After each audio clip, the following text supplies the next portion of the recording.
Viewers, আহ, আশা করি সবাই ভালো আছেন। আমি ফাহিম তাজওয়ার রিপেল।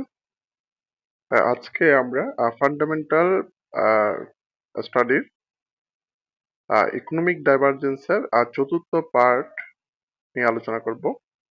আর জিডিপির টেকনিক্যাল রিসেশন নিয়ে এবং আরো কিছু যেটাকে আমরা এক্স অ্যাক্সিস বলি এবং ওয়াই অ্যাক্সিস বলি, ওগুলো নিয়ে আমরা আলোচনা করব ইনশাল্লাহ। তো আমি যেটা বলতে চাচ্ছি সেটা হচ্ছে যে আপনারা যারা প্রথম ভিডিও গুলা যারা দেখেননি তারা কিন্তু এই ভিডিও গুলা কিন্তু আপনারা কিন্তু বুঝতে কিন্তু পারবেন না, ঠিক আছে? তো আপনারা প্রথম ভিডিও গুলা দেখে নিবেন এবং আজকের ভিডিওর সাথে আমি যে বিষয়গুলো অ্যাড করব, আমাদের দুজন ব্রাদার দুটা কমেন্ট করেছিল, ওদের কমেন্টের উত্তরের সাথে আজকের ভিডিওটা আমি সম্পূর্ণ অ্যাডজাস্ট করে নিব।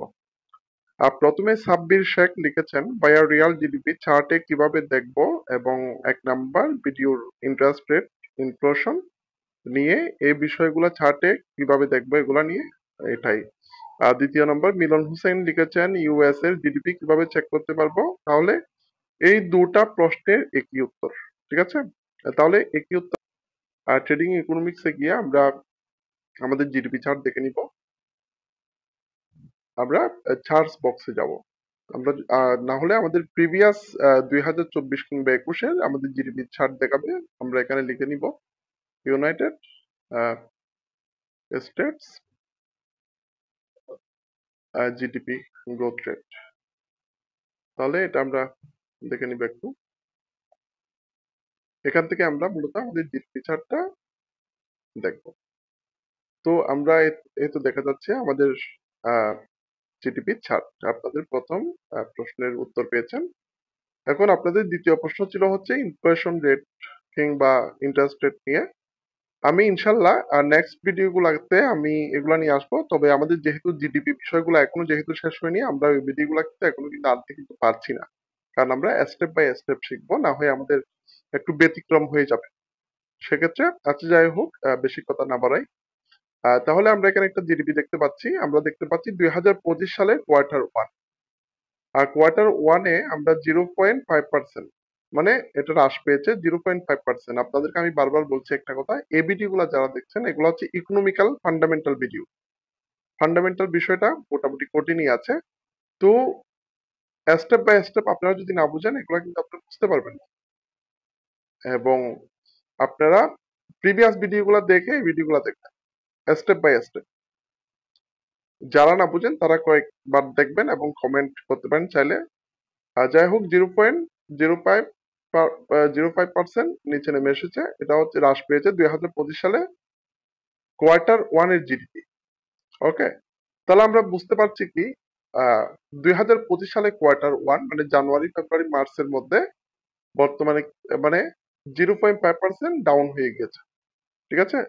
এটা আমরা দেখতে বুঝলাম এবং এটা দ্বারা বোঝাচ্ছে যে ইউএস এর যে অর্থনৈতিক অবস্থা ওটা কিন্তু বর্তমানে খারাপ অবস্থার মধ্যে আছে।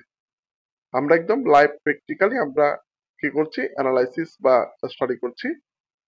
তো এখন এখানে কিন্তু কোয়ার্টার টু নিয়ে কোনো ডেটা এখানে দেওয়া হয়নি এখনো, তবে হয়তো এটা ফিউচার ওরা দিয়ে দিবে, অবশ্যই দিয়ে দিবে, কিন্তু কোয়ার্টার ওয়ান নিয়ে দিয়েছে। এখন আপনাদেরকে আমি একটা কথা বলেছিলাম, টেকনিক্যালি রিসেশনটা কি? আর টেকনিক্যালি রিসেশনটা হচ্ছে যে মূলত ধরুন কোয়ার্টার ওয়ান এ 0.5% জিডিপি এসেছে। ওকে, ধরুন সেম কোয়ার্টার টু তেও হয়তো 0.5% জিডিপি হ্রাস পেয়েছে, আহ, কিংবা 0.8% বা 0.9% হ্রাস পেয়েছে। মূলত যখন কোয়ার্টার ওয়ান কিংবা কোয়ার্টার টু তে যখন একই হ্রাস, মানে যখন হ্রাস পাচ্ছে, তখন ওটা হচ্ছে কি একটা ডিপ টেকনিক্যালি রিসেশন, মানে মন্দা। মন্দা চলতেছে ইকোনমিক্যাল ভাষায়, যদি আমরা যদি বাংলা ভাষায় বলি তাহলে কি হচ্ছে, মন্দা চলতেছে। ইউএস এর কি মন্দা চলতেছে। যখন কোয়ার্টার ওয়ান এবং কোয়ার্টার টু তে যখন একই মন্দাটা যখন আসবে বা মন্দাটা যখন বাড়তেছে, তখন দেখা যাবে কি আপনার এটা হচ্ছে একটা মেজর রিসেশন।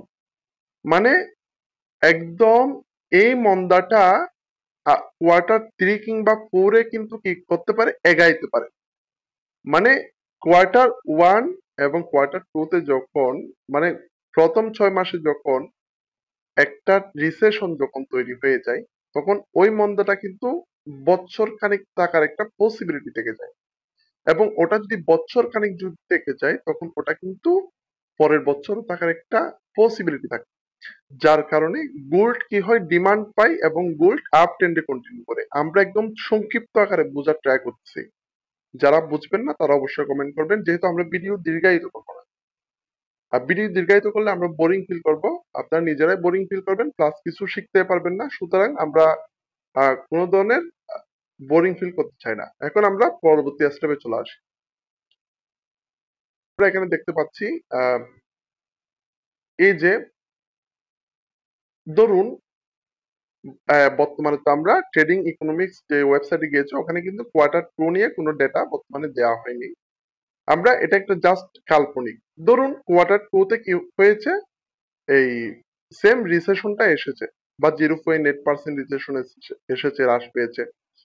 তো এখন এটা কিন্তু চলমান অবস্থায় যদি থাকে, তাহলে মার্কেট কিন্তু মানে জিডিপিটা এভাবে কিন্তু হ্রাস পেয়ে যাবে, মানে ডাউন হয়ে যাবে। তখন বুঝতে পারবেন আপনার কি হচ্ছে, ইউএস এর ইকোনমিক্যাল অবস্থা খারাপ। বুঝতে পারবেন ইউএস এর উৎপাদন ক্ষমতা খারাপ হচ্ছে, ইউএস এর বেকারত্বের সংখ্যা বাড়তেছে, মানে আদার্স ইউএস এর যতগুলো অর্থনৈতিক অবস্থার কাঠামো আছে সবগুলা নষ্ট হয়ে যাচ্ছে। ঠিক আছে, ওকে। এখন আমরা আমরা এখানে একটা বিষয় আছে, আমি একটা কথা বলেছিলাম ওয়াই অ্যাক্সিস। ওয়াই অ্যাক্সিস জিনিসটা কি? ওয়াই অ্যাক্সিস জিনিসটা হচ্ছে যে এই যে পার্সেন্টেজ থেকে যখন মার্কেটটা যখন জিডিপিটা যখন ডাউন হচ্ছে, ডন্ট মাইন্ড, জিডিপিটা যখন ডাউন হচ্ছে, এটা হচ্ছে মূলত ওয়াই অ্যাক্সিস।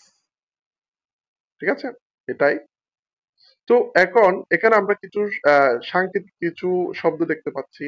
আমরা অনেক সময় দেখা যায় কি, আমরা যখন একটা জিডিপি চার্টে যাব, তখন আমরা এ ধরনের কিছু শব্দ দেখে আমরা বুঝবো না। ঠিক আছে, তখন আমরা যেমন ধরেন এখানে লেখা আছে TUBF++, এগুলা হচ্ছে যে কি, এক্স অ্যাক্সিস। এক্স অ্যাক্সিস, তো এক্স অ্যাক্সিস মূলত কি বোঝায়? এক্স অ্যাক্সিস বোঝায় হচ্ছে যে মূলত সময়ের দ্বারা, মানে সময়ের প্রেক্ষিতে কি হওয়া, সময়ের প্রেক্ষিতে একটা চিহ্ন কিংবা সময়ের প্রেক্ষিতে একটা মুভমেন্ট। মানে টি, এই যে টি আছে, টি এর অবস্থায় মার্কেটটা একটু, জিডিপিটা একটু গ্রোথ হয়েছে, আবার পরবর্তীতে একটু ফল করেছে। ঠিক আছে, তো এটা আমরা আস্তে আস্তে বুঝি। যেমন টি, তাহলে টি মানেটা কি? এই যে এখানে একটা টি লেখা আছে, টি মানেটা হচ্ছে যে কি, স্টেবিলিটি। মানে টি মানেটা কি হচ্ছে, টি মানেটা হচ্ছে যে স্টেবিলিটি। যেমন ধরেন স্টেবিলিটি বলতে কি বোঝাচ্ছে? স্টেবিলিটি বলতে বোঝাচ্ছে যে ইউএস এর ব্যবসায়িক অবস্থাটা কি আছে, ভালো আছে। হ্যাঁ, চাকরির অবস্থাটা ভালো আছে। আমি আপনাদেরকে কিছুক্ষণ পরে উদাহরণটা দিচ্ছি, জাস্ট আমি একটু বলে নিই। টি সমান হচ্ছে যে স্টেবিলিটি, মানে জিডিপির অবস্থা এখনো ভালো। ধরুন কোয়ার্টার ওয়ানে টি আছে, তখন আপনি বুঝে নেবেন হচ্ছে যে কি, এটা স্টেবিলিটি। বা প্রিভিয়াস সাইটে আপনার কোয়ার্টার ওয়ানে টি রয়েছে, তখন আপনি বুঝবেন হচ্ছে যে কি, জিডিপি এখনো স্টেবিলিটি অবস্থায় আছে, তাদের ব্যবসা বাণিজ্য, উৎপাদন ক্ষমতা বা বিভিন্ন আদার্স সাইড গুলা এখনো ভালো রয়েছে। এখন আমরা যেটা দেখতে পাচ্ছি সেটা হচ্ছে ইউ। আমরা প্রথমে ওদের পরিচয়গুলো জেনে নিই, দেন হচ্ছে আমরা আলোচনা করব। ইউ,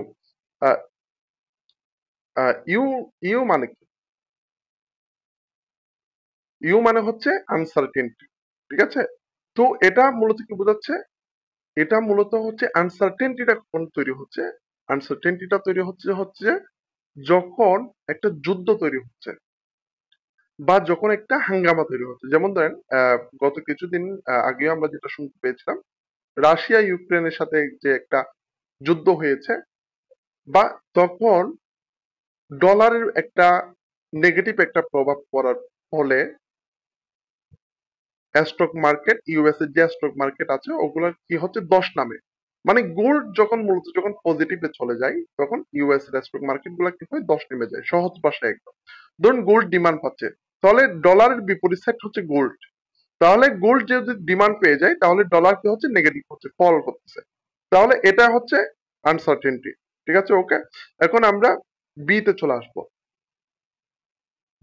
তাহলে আমরা বি তে দেখতে পাচ্ছি কি, আমরা অবশ্য পরবর্তীতে বি তে আমরা যেটা বুঝতে পারবো সেটা হচ্ছে ভিজিবল ডিক্লাইন।